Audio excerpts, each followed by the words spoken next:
1994, the election between Mario M. Cuomo and George Pataki. I know it. I remember it because I voted in it, and it was a big deal back then. Cuomo was running for his fourth term, okay, and Pataki was in the state senate. He was from Westchester.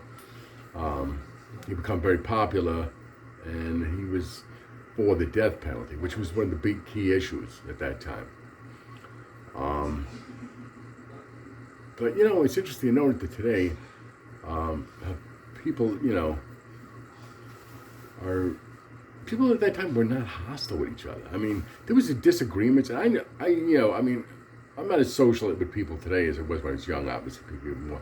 I mean, I used to go to parties where there was like 100 people all the time. So I used to talk to a lot of young people, especially in 1994, and nobody was hostile with each other. It was just they disagreed about the death penalty. Other than that, they didn't really care who your political affiliation was. Not like, you weren't ready to jump across the table and strangle you, like they are today. If you were a Republican and the other one was a Democrat, it just wasn't the case. Like I said, there was a big disagreement about the death penalty, and people was, if anybody was there any hatred, it was for Cuomo, because people were seriously tired of his bullshit. I mean, this was his fourth term he was going for.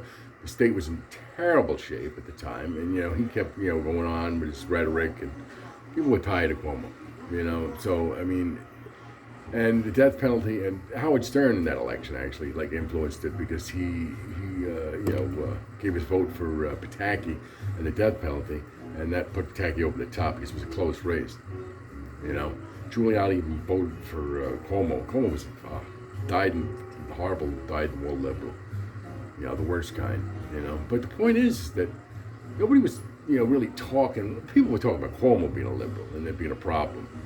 But it wasn't they weren't talking about each other being anything. And there was no hostility.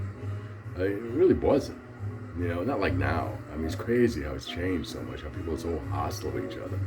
Just, with their viewpoints. People want to think about that. I mean, I think about it now because I can remember yesterday. I mean, I voted in the election. I was talking to people about it. It was a big deal. I watched the election on TV when Pataki won. I was like, yeah. So, yeah, it's interesting how it's changed a lot, and not for the better. American politics used to be pretty good. I mean, people used to be able to agree to disagree. I think we need to learn to do that again. Food for thought.